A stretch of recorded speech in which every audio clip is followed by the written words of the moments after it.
Yeah, I was going to go over there and close it, but there they did. Okay, chapter 12, we left off down here at verse 9 and follow.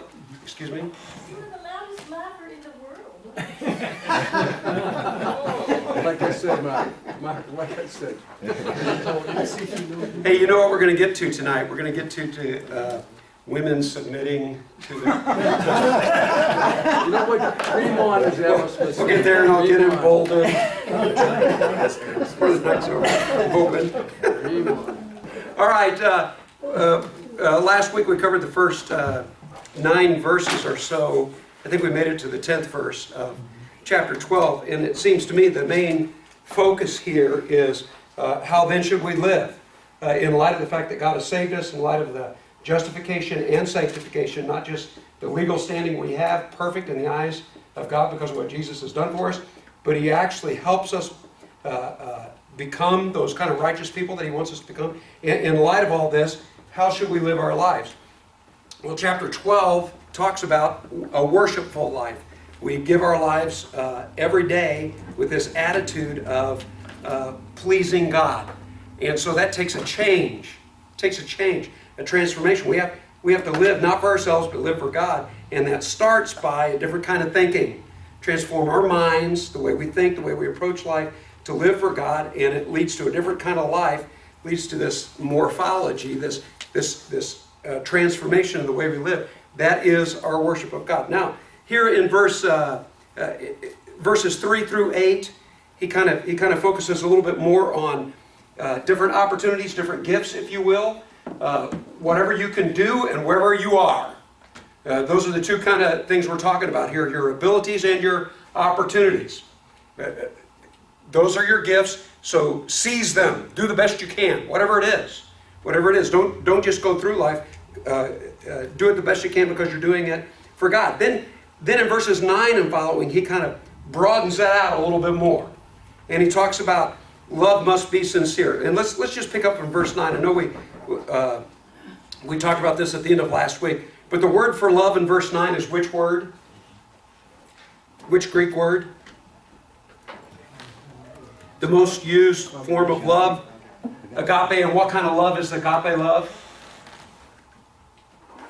If you were to describe it, what would you describe it as? Unconditional commitment to what's best for the person you love. Okay, yeah. I don't mind using the term unconditional as long as you qualify it. The reason I hesitate to say unconditional love is because of the way many people look at that, especially in an entitlement society in which we live. And what I mean by that is some people translate unconditional meaning there's absolutely no strings attached. Don't have to do anything, God's still going to love me. And there's a sense in which I can actually go there because God does love us. But there are strings attached. God does have expectations for us. And there is a way to live. So you can use it in the proper context. But I really like the idea of just this commitment to do what is best for the person that's loving, that you are loving. So, and the reason I want to emphasize that is this is a more rational kind of love. It's not a touchy-feely, moved, emotional. This is even when you don't feel like it. You're going to do the right thing, what's best for that person, because you made a commitment. You've made a commitment. And he's saying here that our love must be sincere. The word for sincere literally means without a mask, without hypocrisy.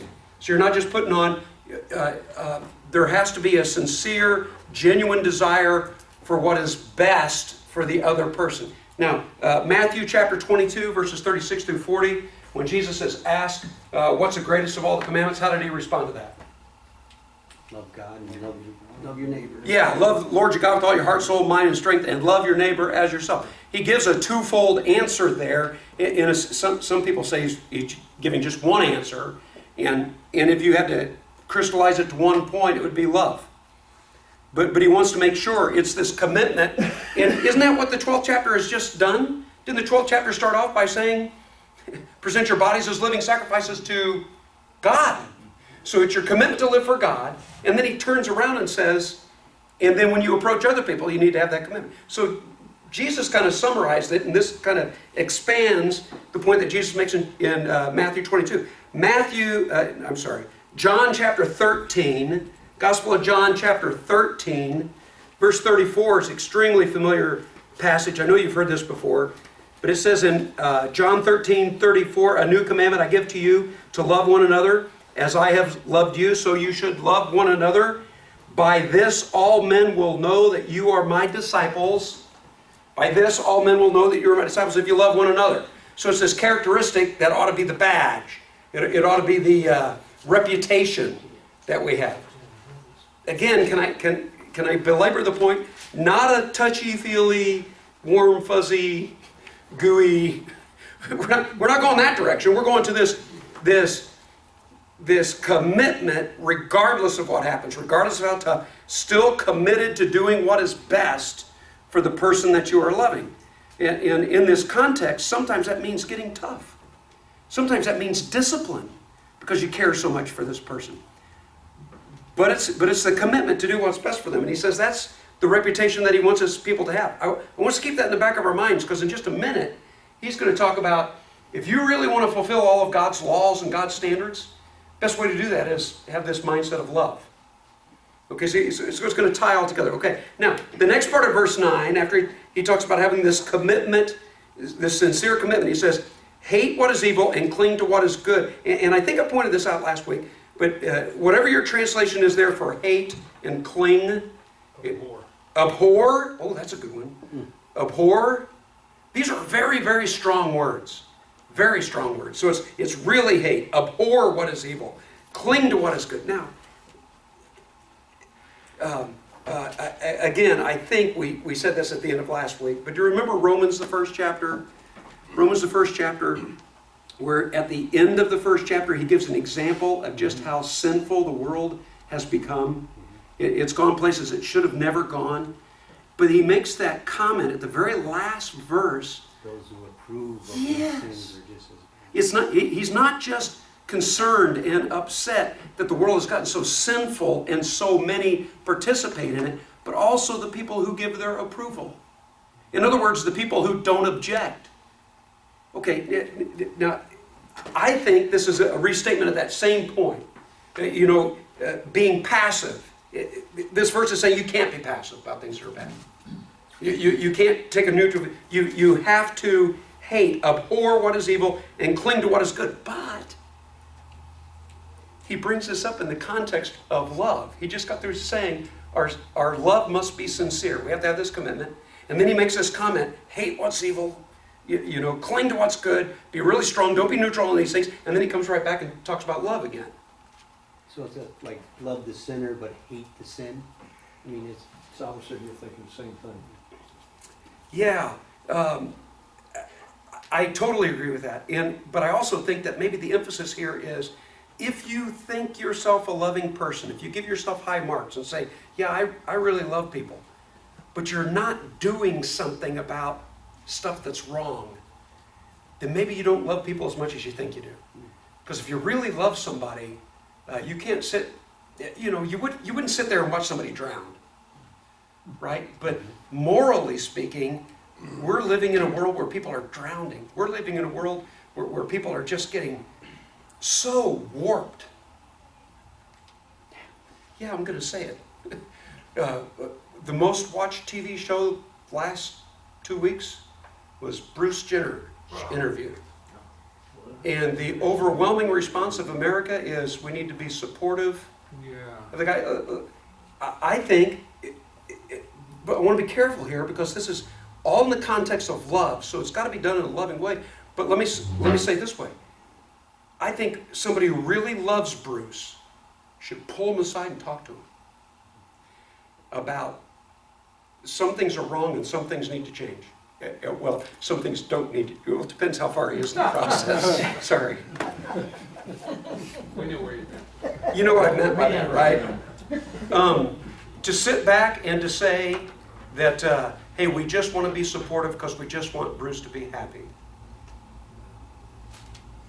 Tough to do, Mark, Your sermon was very powerful, yes, and I think the approach you took was the right one. In other words, it's more about the people who are receiving maybe the loving criticism and need to be more open and more intimate. Yes. Because that's a challenge for all of us. I mean, Yes. I don't see anybody really doing it, even in this church. It's- Who holds anybody accountable?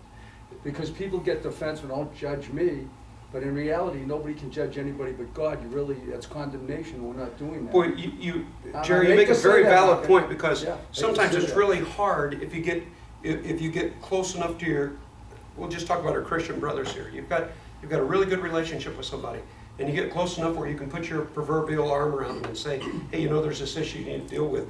When that person is, don't judge me, it makes it really hard to do the very thing we're supposed to do. It's both sides. It's both sides. It's difficult. In fact, I told you, get to the point, it's almost like it's disillusioning for me, honestly, because you can't do it.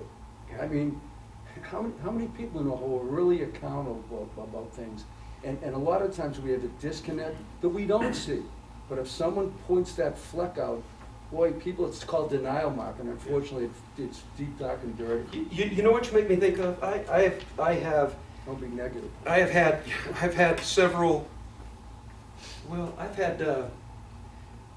I've been part of things, just because I'm a preacher, where you gotta be negative sometimes. Yeah.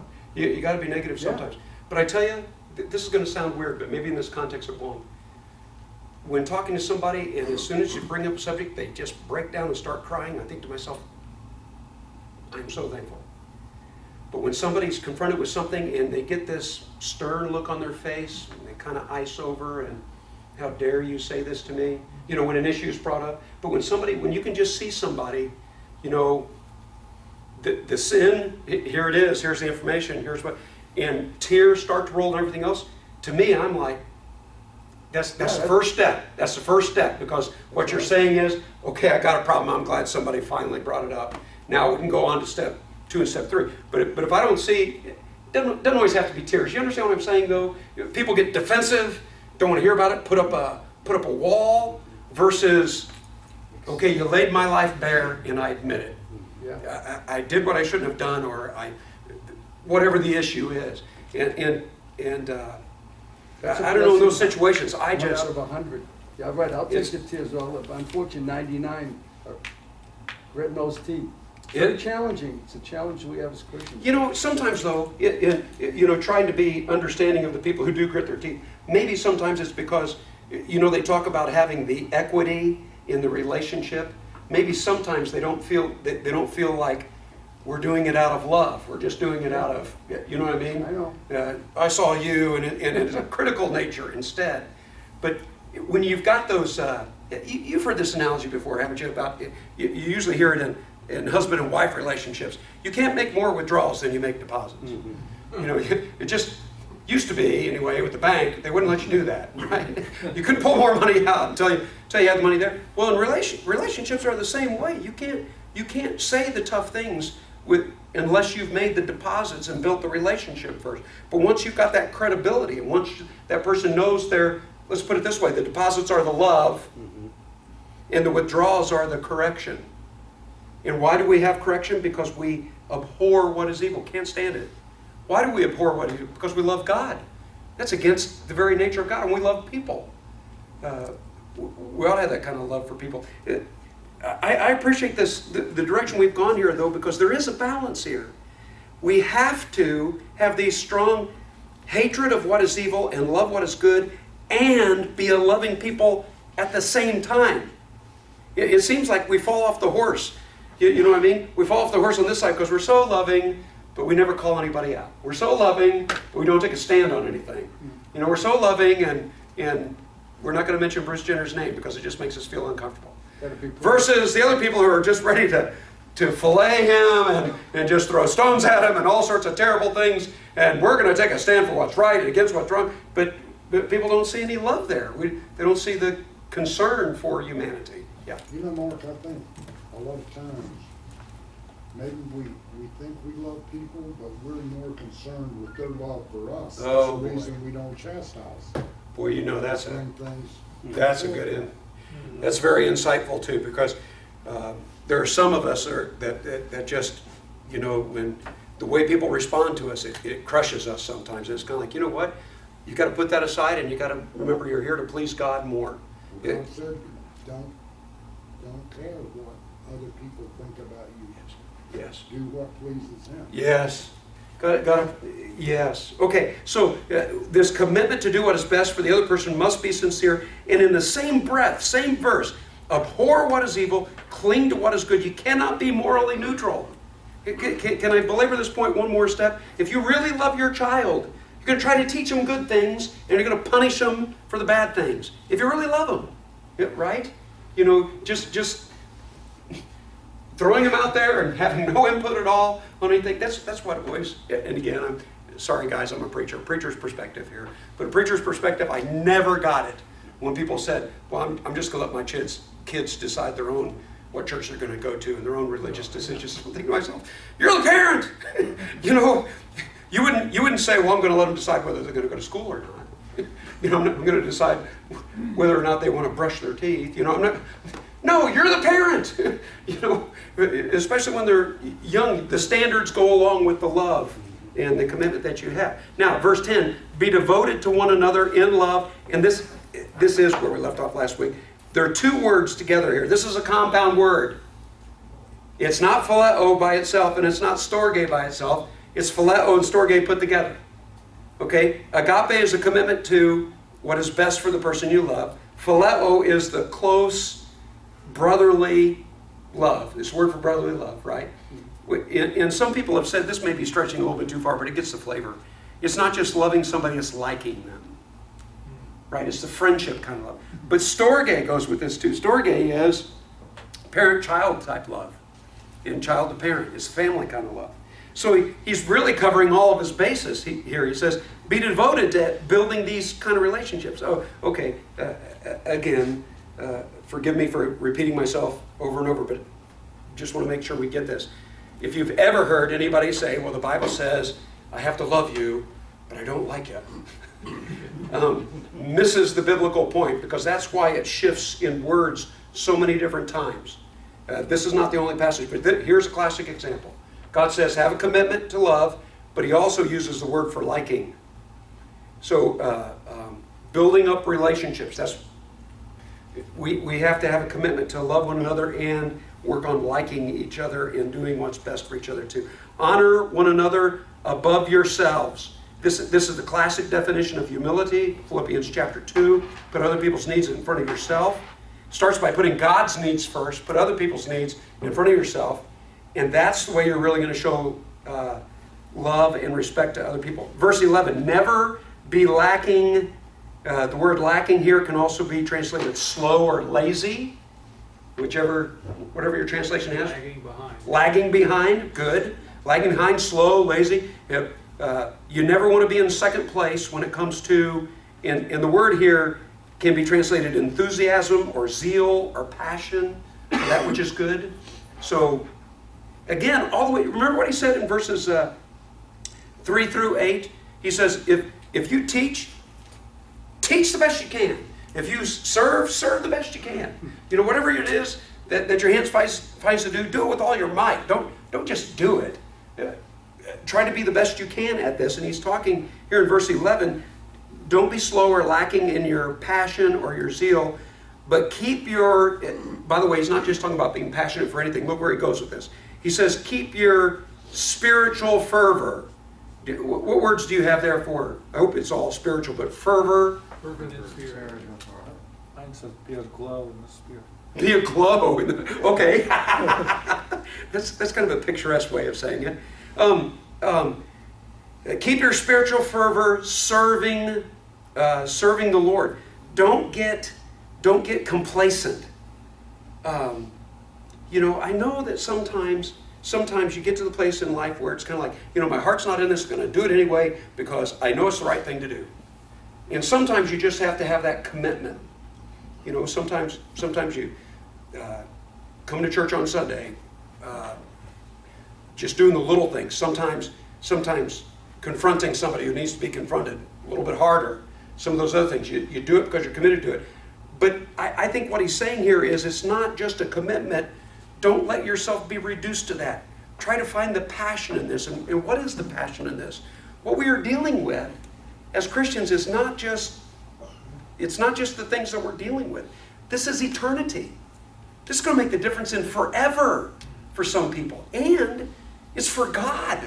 I mean, it just doesn't get any bigger than that. So, can I say it this way? Don't let your Christianity become little.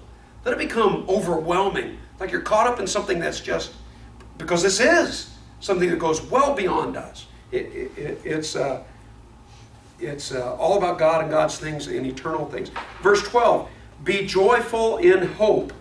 How is it that we don't lack our zeal? How is it we keep ourselves motivated? How is it we don't become complacent? We have great joy in our hope. And remember the biblical definition of hope? Knowing something's coming. Yes, there's an assurance here. It's not wishful thinking, but it's something that we haven't seen yet. Doesn't this make you think of Colossians? Colossians 3, the first 2 or 3 verses says, as Christians, as we go through this life, we keep our eyes on heaven. So as we go through life day to day, we don't forget that there's an eternity that goes beyond this, an eternal significance, right? And so he says, be joyful in your hope. And then he says, patient in affliction. Well, how can you be patient in affliction? Because your joy comes from your hope. Does that make sense? Because I know what's going to happen forever, so I can face this right now, right? A lot of times you can put up with an obnoxious customer because you know you got a good job. You know what I mean? Maybe that illustration doesn't work, but the idea of, and the Bible says this repeatedly, we will be persecuted. There will be affliction, but it's temporary. It's temporary. Paul and Silas in jail singing. Yes. That's what comes to mind. Yes. You know, it's not. And by the way, it's not just the idea that it's temporary. It's fleeting. God also uses that stuff to make us into something better. So it's not just grit your teeth. This will be over in a little bit. No. While you go through some of this stuff, it's some of the most. They call it soul making, but it's some of the greatest character building stuff you can face. Is the stuff you don't like. But God can really use that. So be joyful in your hope, patient in your affliction, faithful in prayer. So we're always bringing everything to God that we face. Share with verse 13, share with the Lord's people who are in need. Practice hospitality. Practice hospitality. With verse 13, Galatians chapter 6. Let's see if I got this. Galatians chapter 6, verse 10. In fact, verses 9 and 10. Doesn't this kind of sound like a parallel? Galatians chapter 6, verses 9 and 10. It says, let us not become weary in doing good. Doesn't that sound like don't become complacent? Right? So don't become weary in doing good. At the proper time, we will reap a harvest if we don't give up. So don't give up. Keep doing what's right. You're going to reap a good harvest. Therefore, as we have the opportunity, let us do good to all people, especially those who belong to the family of believers. Especially those who belong to the family of believers. By the way, why do you think God wants us to give priority to taking care of other people who are Christians? That is what it's saying. Do you get that? It says especially give priority to those people who are Christians. So there's a bunch of people out there with a bunch of needs. And we're not going to be able to meet all the needs. You have to prioritize. And one of the things it says is that we're supposed to take care of as many people as we possibly can. But who are you supposed to put at the top of the list? Well, you go over to what Paul tells the church at Thessalonica. Number one, your physical family, right? You've got your family of faith, but if somebody inside the church, you want to take care of them, but especially if you're related to them, that's your responsibility. That's your family. Okay, but people who are Christians, that's also your responsibility. Why do you understand my question? Why isn't it make sure you take care of outsiders first? Because aren't we supposed to try to witness to them? Why do you think he says make sure you take care of those inside first? Because they're so nobody falls away all the way. Okay, that's a good point. And they're your family. That's a good point. Excuse me? And they're your family. Wow. They become your Christian family. Yeah, that's where my mind went first. That's a really good thought, though, because sometimes, especially newer Christians, sometimes get overwhelmed because there's difficulty comes with the Christian life. And we have to be concerned about that they don't fall away, because people can fall away. But several times, both Old Testament and New Testament, God brings up this idea of his people being a beautiful people. And one of the best ways we evangelize the world is show them something that they really want. Become a part of You know, and one of the things they ought to see in the church is they ought to see, man, I wish I had those kind of friends. I wish I had that kind of relationship with people. I wish I could count on folks like that. In fact, the last part of this verse 13, when he says, share with the Lord's people who are in need, and he says, practice hospitality. Does anybody have a different word for hospitality? Okay, the word literally means the love of strangers. It means the love of strangers. So practice the love of strangers. Now, before your mind goes to where it might go, let me point this out. He's still talking in the context of you give priority to believers. And hospitality, it's not just talked about here, he talks about it, God talks about it over in the book of Hebrews as well, at the end of the book of Hebrews, how we're supposed to be practicing hospitality as well. And it's this idea of loving strangers, but one of the things that we know about the ancient world, the first century world, is this, that when you were a traveler, if you didn't know people where you were going, it was really, really risky business. Because as travelers, when you went to if you were going to a different place or something like that, to stay at the ends of the day, to stay at places like that, sometimes was quite risky. And so one of the things we know the early church did was they specifically looked for Christians who were traveling. Now, early Christians had the reputation of love because they would go out and especially they'd take care of their own, take care of Christians, and then they'd take care of people that nobody else would take care of. And in the Roman Empire, that meant they would go out to the garbage heaps, because in the garbage heaps, sometimes children were discarded, abandoned, and left to die. Christians would go out there and they would adopt these children and take them in. Doesn't that make you think of the last verse of James chapter 1? This is pure and undefiled religion. By the way, the word religion doesn't necessarily mean something wrong, because James chapter 1, the last verse says, this is the kind of religion God really likes. What is it? Taking care of the orphans and the widows. And what's the third part of that? From being polluted. Unpolluted by what? The world. The world, thank you. I forget the way it's worded, but it's something to the effect of not getting sucked into idolatry and worldliness and things like that. But taking care of the orphans, taking care of those people in need. Anyway, let me come back to this verse. When he says practice hospitality, it does mean taking care of people you don't even know, but the emphasis here is probably taking care of Christians you don't even know. People, you open your house to them simply because they're Christians. And again, in my limited experience, I don't know how many times I've experienced this, and I can't tell you what a wonderful thing it is. I've been in places where people have taken me out to eat, and they've invited me to their home, and treated me as though I was their long-lost son. I didn't even know them. But I was a preacher visiting their church, and it's kind of like, that's all they needed to know. And it's like instant family. I can't tell you how much I love that. Not just on a personal basis, but the concept, you know what I mean? The whole idea, because that's the way it ought to be. And here we are in Florida. People come from out of state just because they're Christians. They're in time of need. I know we need to help people who are in need, but the emphasis ought to be on helping Christians who are in need. And I think the flavor that he's adding to here is even the Christians you don't even know. Verse 14, bless those who persecute. By the way, I can't just leave that. Let me just say this to challenge your thinking. What's the definition of love, agape love?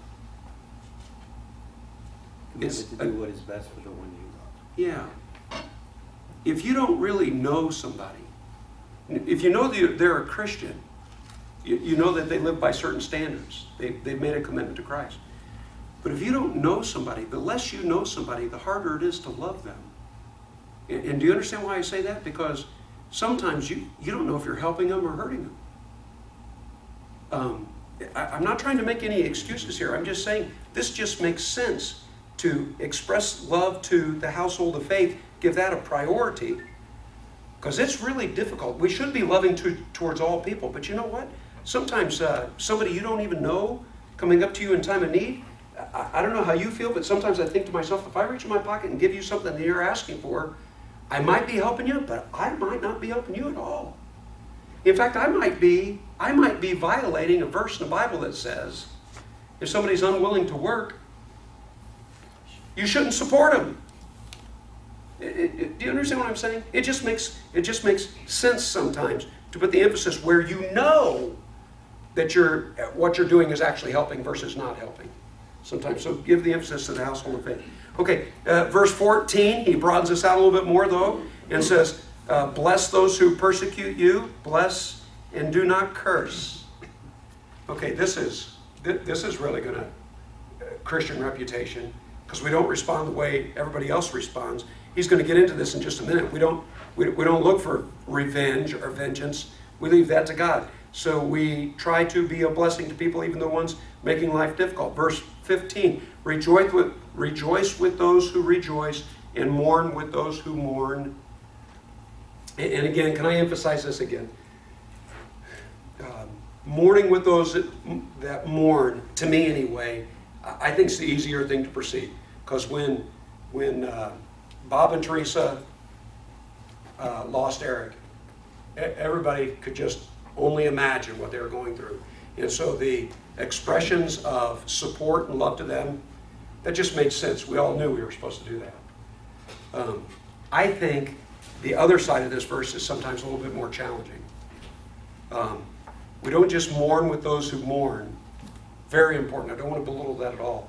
But it also says rejoice with those who rejoice.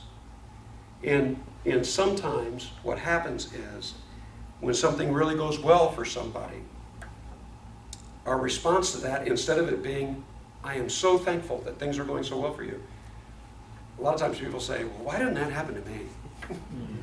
Why do they get all the praise? That's Charlie, I'm glad you're here.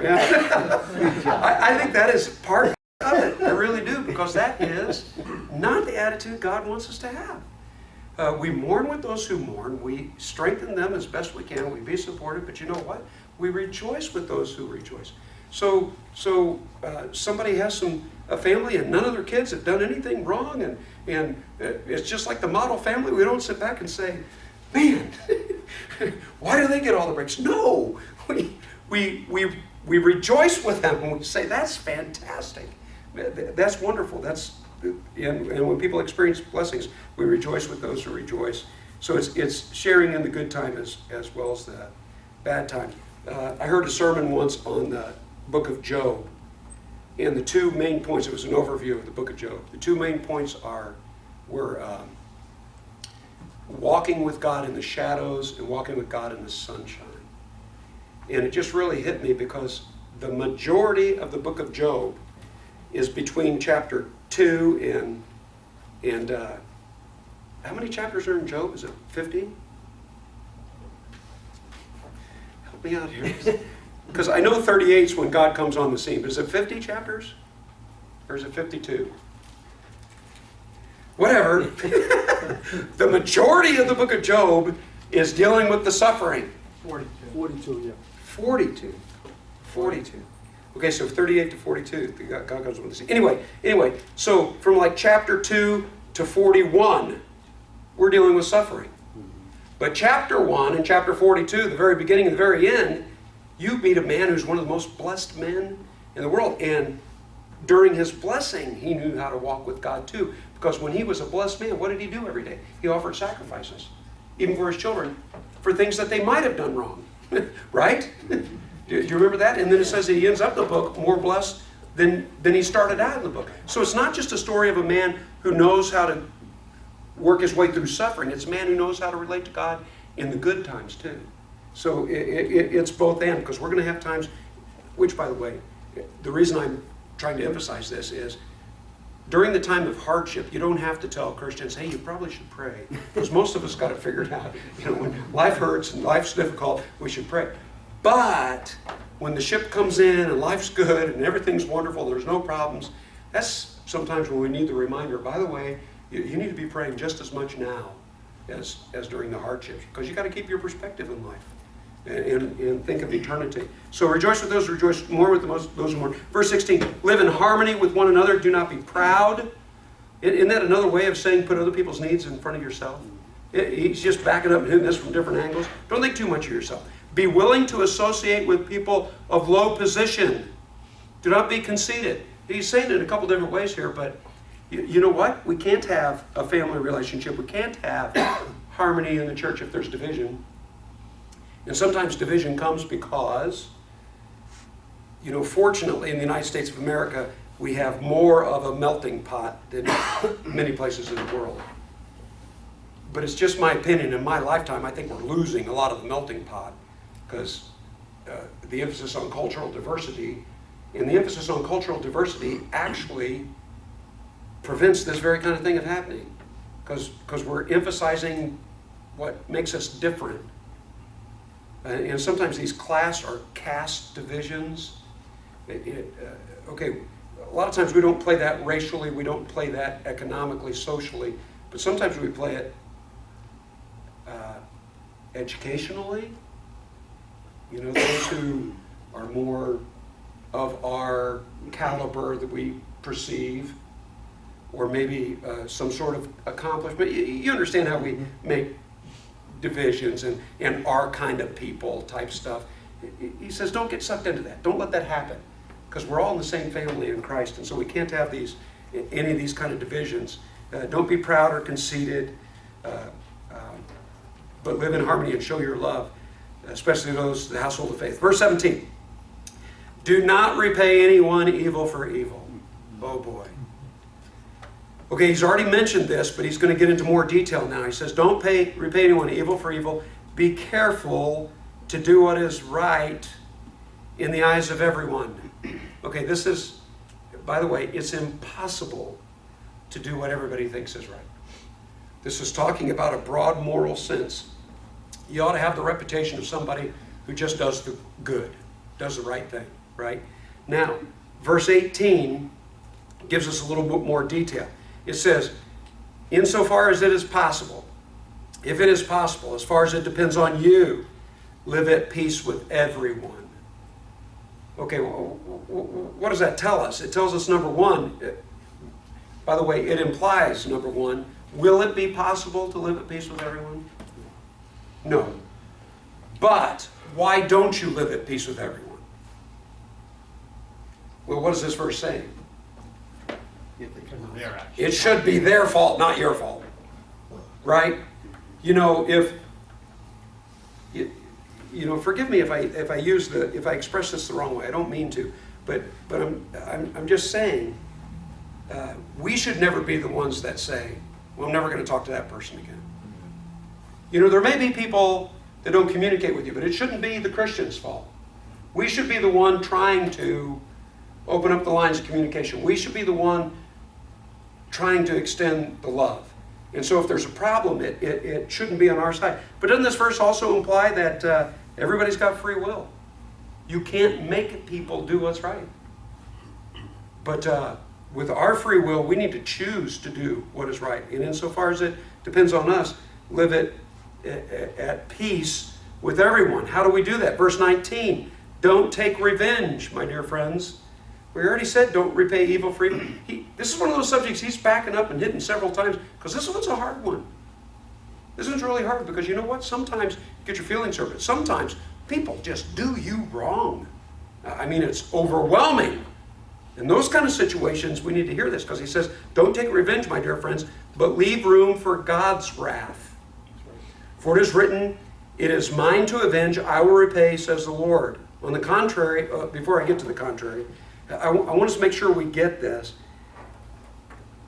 We don't take revenge. God's the only one who does. Why? Well, because God said so. That's enough right there. But I want to carry it a step further. You do realize God is the only one qualified to do that job.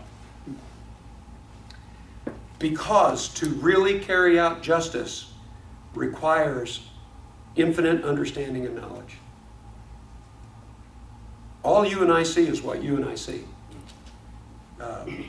There's so many details, in fact, my favorite illustration of this that just keeps coming to mind, I don't remember where I read this first, but in some book, the guy was talking about, picture yourself walking through a shopping center or a mall, and you see a group of people that scare you, whoever that would be, bikers, goth kids, whatever, a group of people that look like they're up to no good or whatever, and you're just walking, minding your own business through the mall, and this group of people that kind of scares you. You look over there and you see they're all staring at you, and you think to yourself, I picked the wrong time to come to Baltimore or whatever. Whatever. There's a group of people and they're just staring at you, and you literally, your heart rate increases and everything because you feel unsafe. And then one of that, let's say there's a couple dozen of it, and they're not just staring at you, somebody's pointing and like getting ready to laugh at you, and then you hear a noise behind you, and all of a sudden somebody's tripped you up and you fall flat on your face. You look over there and those people are laughing. What are you thinking at that moment? You're thinking, those rotten teenagers or whatever, they're getting their giggles by tripping me up, making fun of me and everything. And so for an instant, you've got this thing all figured out. These are bad people and they just did a bad thing and they did it to me, right? But if you don't stop the clock right there, you keep the story going, in the next second or two you hear a little old lady start to cry, and you turn around and here's a little old lady with a white cane and a red tip. What does that mean? She's a blind old lady, and she just figured out she tripped somebody up, and she's crying because she's so sorry. She's like, I can't believe I tripped somebody up. I'm just so sorry. And what has happened here is those guys weren't trying to get you. They were just observing this little old lady coming up behind you because they saw the collision course right in front of their eyes. They were just observers there. But all of a sudden, now instead of being tripped up and mad at these guys, now you're tripped up and you see this little old lady, and instead of wanting revenge, you're wanting to put your arm around her saying, it's okay. You didn't mean to do this. The reason I like that story so much is because from our perspective, before we saw the old lady and everything, we knew what happened, and we were justified to get mad at, you know what I mean? 2 seconds later, we got a little bit more information, and our whole world, our whole perception changed, right? I like illustrations like that because so many times we figured out that person did that and they shouldn't have, and you know what? Maybe we're right, but maybe we're not right. God is the only one who sees all the details. He's the only one qualified. Point 2. When you and I take matters into our own hands, it's almost impossible to not become like the very people that we despise. Do you understand what I'm trying to say? When we take vengeance in our own hands because they've done such terrible things, we become the person doing such terrible things. It's a hard thing to avoid. Now, I'm trying to set this up as strongly as I can because I really do think this passage makes it very, very strong. But this passage, the beauty of this is it doesn't stop here. It goes into chapter 13. And chapter 13 is one of the ways that God takes care of these things. Okay, so we've got to keep reading here. Don't take revenge, let God do this. So as tempted as we are, we've got to leave room for God. And don't automatically assume that means someday at Judgment Day, God's going to hold them into account. That's true. But this passage is going to talk about, no, God's going to take care of some things right here, right now. Okay, and we've got to get out of the way and let God do what God wants to do. Verse 20, on the contrary, if your enemy is hungry, feed him. If he's thirsty, give him something to drink. In doing this, you will heap burning coals on his head. Okay, what does that phrase mean? In doing this, you're going to heap burning coals on his head. This is one of those verses in the book of Romans that gets debated all the time. I'm not so sure we can say exactly what it means, but I think we can draw some boundaries on this. I don't think that it means, you be good to him because that way you're going to get your revenge on him. Because he just got through telling us, don't have that mindset, right? So I don't think he's saying this is a way to get even with them. Because he's telling us, don't try to get even with them. In all likelihood, all the things I've read, the one I like the most is this. It's probably talking about, when you talk about putting burning coals on their head, in other words, it's probably talking about, you let them have the guilty conscience, don't you have the guilty conscience. You be committed to doing what's right. And if somebody's going to go home at night with their brain in turmoil, it's not going to be you. It's going to be them because you did the right thing. You didn't give them justification for mistreating you, right? Because you've always tried to do the right thing. Do not be overcome by evil, but overcome evil with good. Now, please remember, there were no chapter divisions, right? So he's still talking about don't take revenge into your own hands. You do the good thing. And then the very next thing he says, let everyone be subject to governing authorities, because there is no authority except that which God has established. The authorities that exist have been established by God. Consequently, anyone who rebels against this authority is rebelling against what God has instituted, and those who do so will bring judgment on themselves. Okay, there's a lot of comments I want to make, but I want you to get the big picture. He's saying here, don't take your own revenge. Why? Because God said not to. God's the only one qualified to. God doesn't want us to go there. Let God do it. How does God do it? Here's one of the ways God does it. God has established something called governing authorities. We're going to talk about this in just a minute. Some of those authorities involve having armies to go out and fight against the evil empires. And you know what? They better do it because they're God's instrument of justice. So we don't take this into our own hands, but God has set up things to take care of evil, and one of them would be governing authorities with armies or with police forces. In other words, one of the ways that God addresses the problem of evil in this world is not just Judgment Day. He has set up things such as governing authorities to punish people who do wrong and reward people who do right, or make it safe for people to live a right life. Does that make sense? Okay, I'm getting a bunch of squints from people. That's the bird's eye view. Let's come back and start looking at this in detail, unless you got some question or comment here. He's going to lay this out. Let's go ahead and see this. Number one, when it talks about God has established, let's go back to the very first verse. Everyone be subject to governing authorities. There is no authority except that which God established. That does not mean, in fact, let me finish that verse. The authorities exist have been established by God. That does not mean that God established the communist regime in China right now, or better yet, the dictatorship in North Korea. That's not what this is talking about. What it's talking about is the concept of having authority and having governing authorities over bodies of people. That is what God established. Does that make sense? The Bible says there are several different categories of authority relationships that God has established. Let me give them to you.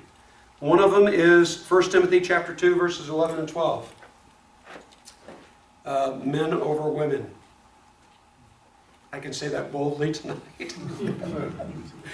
Let me be more specific. Ephesians chapter 5, verses 22 through 24.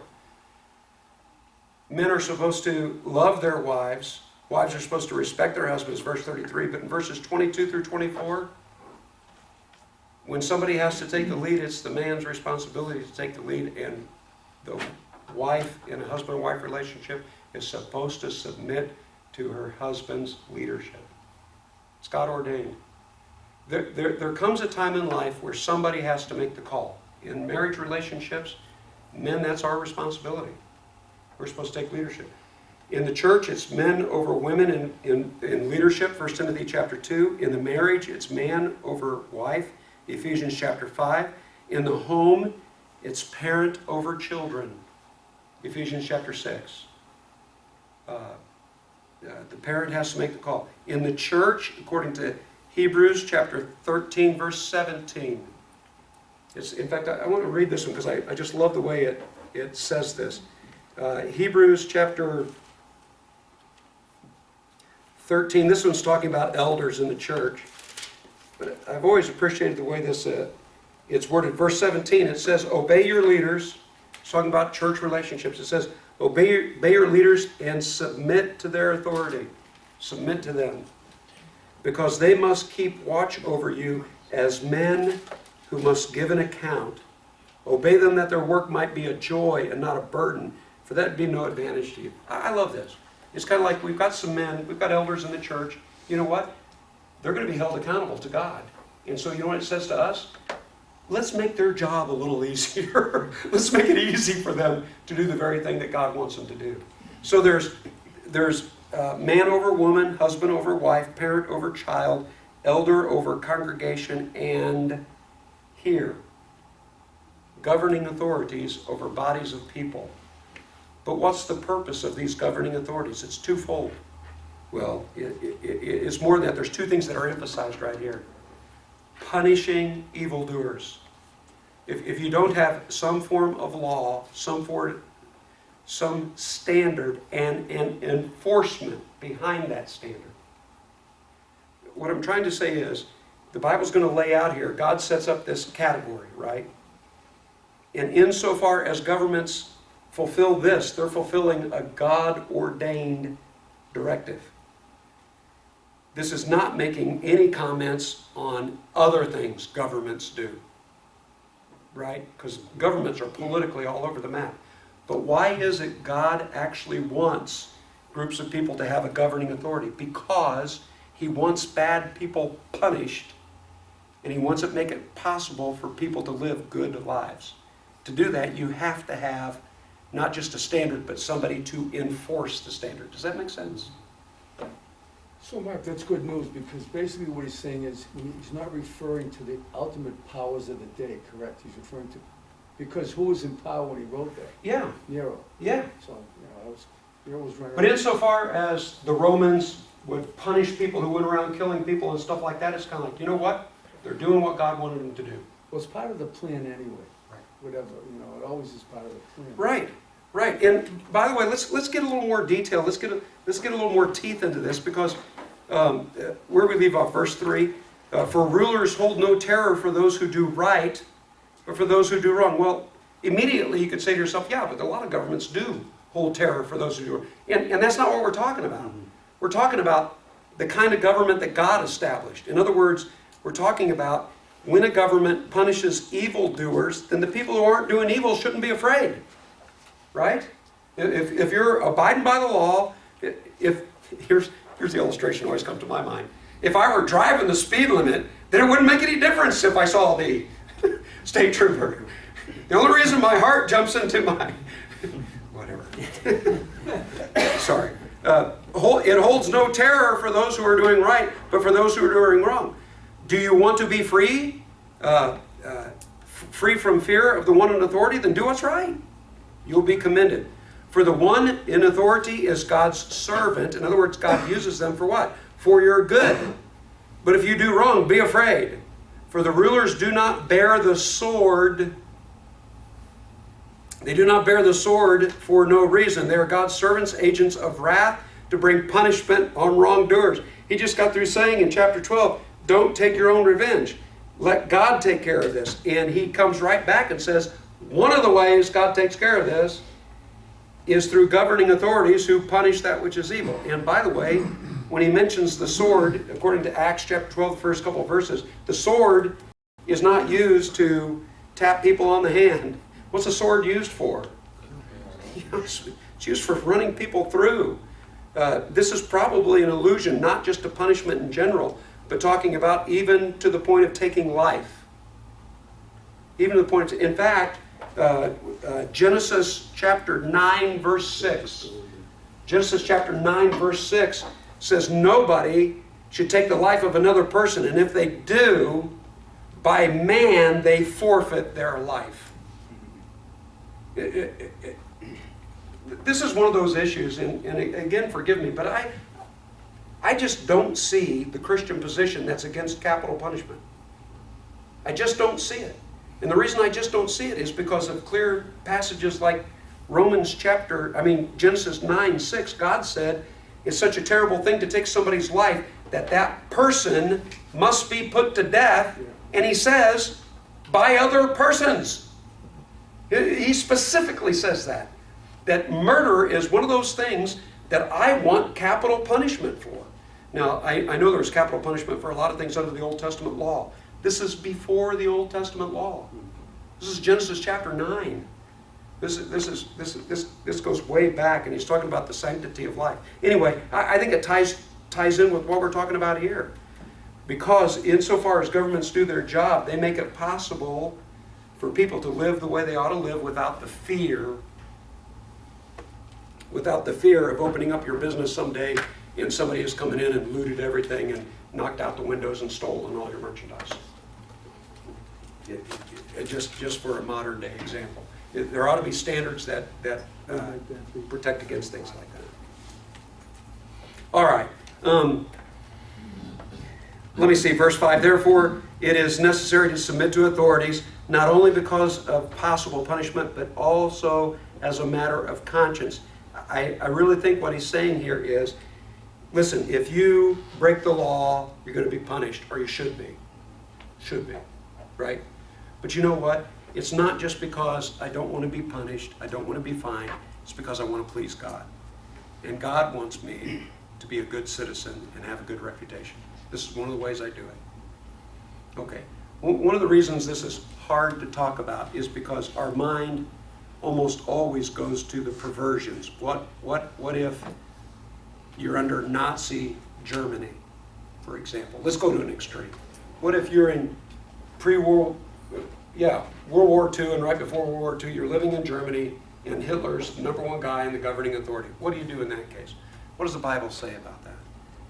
In Acts chapter 5, we have, I'm going to extremes here, but in Acts chapter 5, when the Sanhedrin, which was the governing body amongst the Jews, told the apostles not to preach about Jesus anymore, they said, listen, we've got a higher standard.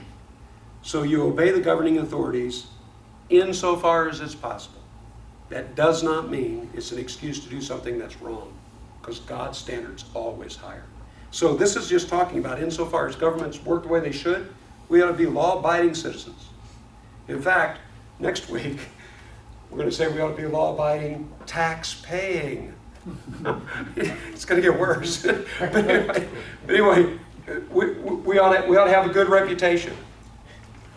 This is dealing with the ideals, right? But we live at peace with all people insofar as it depends on us. But when the authorities go against the will of God, of course, we've always got to do what's morally right, what God says. I read something a while back, Mark, and this may be a stretch, but we talk about God's plan. Interestingly, you brought up what happened over in Nazi Germany. Yes, yes. God's plan, right? Because of all the atrocities, for a brief time, there's a tremendous amount of concern, and also people felt guilty over what happened there. Yeah. And the League of Nations overwhelmingly voted to establish Israel as a state. Yeah. It may not have happened if that didn't happen. Right. So right. again, God's plan, who Right. knows? Right. By the way, if you don't mind me objecting just a little bit, I always hesitate to call it God's plan, because I am more than happy to say God is ultimately in control. Yeah. But there are so many things that are just evil and wicked that God allows, but could have been otherwise. God would have rather been otherwise. But God's going to turn evil around and use it for good anyway. So God is ultimately in control. Yeah. I just hesitate to. Oh, yeah, but Call the it God's bottom plan. line is out of that Yes.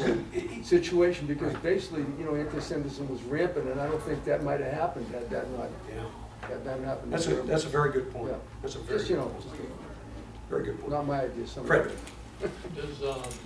Generally speaking, does God want you to go along with a government that doesn't go along with, well, I won't say anything, but most anything that God is with you? Or does he want you to make all the efforts to change that and go along with the government until you can change it? Okay, you're bringing up a very good point, but let me answer the first part of that first.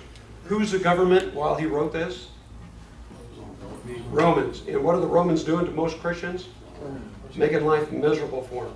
So I think the first part of your answer is, insofar as we can, even if it's an atheistic, non-believing government, insofar as they have a standard to punish the evildoer and protect people's rights, we ought to be compliant as best we can.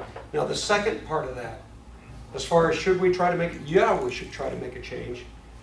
Why? Because we're supposed to hear, in fact, our goal, I love the way this is stated at the end of, was it 2 Corinthians chapter 10? Where it says our goal is to take every thought captive. We're not done until we change the way everybody thinks. So, yeah, I think we ought to get out there and vote. I think we ought to support political parties that are more in line with what is true and right. I really do.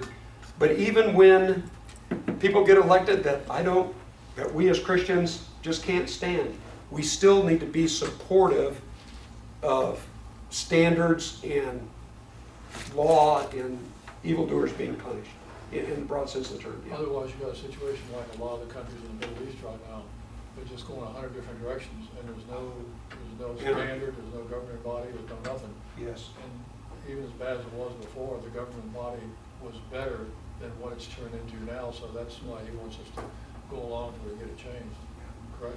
Yes, and next week when we come back to this, we're going to look up some of the other verses in the New Testament that talk about this, but one of the main purposes is not, government's not here to provide life for us. It's just here to enforce the boundaries. And in fact, it says from the Christian perspective, from the Christian perspective, it's just so that it makes it possible for us as Christians to do what we're supposed to do. Government's not supposed to do that. It's just supposed to provide the boundaries so that we can do our thing. So we can live the kind of lives that God wants us to live. We'll look at some of those because I think that's important. I just wanted to just get the broad general outline first. Which by the way, boundaries within police force, boundaries without military force. I don't want to start that. Next week, we'll come back to that, okay? Any other quick comments? Let's pray.